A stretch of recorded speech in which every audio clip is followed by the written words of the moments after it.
Groups of protesters spread across the city Monday morning, successfully blockading some of Washington, D.C.'s major roads. Protest organizers said they knew some D.C. residents may not be happy, but a climate emergency calls for drastic action.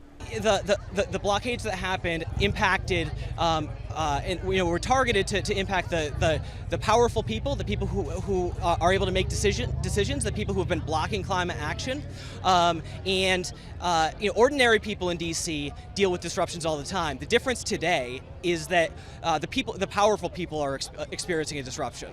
A series of blockades did manage to shut down many of the main arteries of Washington, D.C. Here's Independence Avenue, which has been shut down as a result of the protest currently going on behind me. There can no more be any business as usual, the protesters keep saying. One of the goals of the protesters was to emphasize how climate change intersects with other issues. For example, this protest shut down the roads around the Immigration and Customs Enforcement headquarters.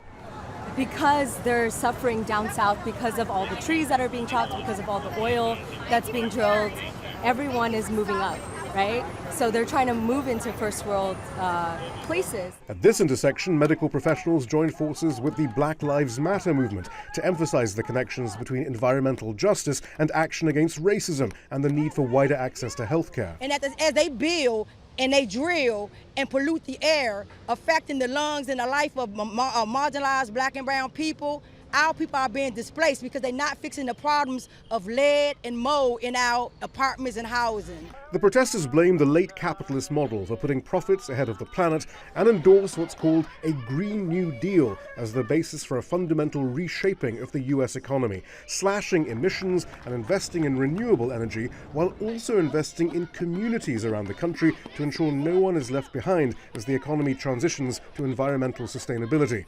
And for several hours at least, the urgency of the climate emergency was on display on the streets of Washington, D.C. Shihab, Rattansi, Jazeera, Washington.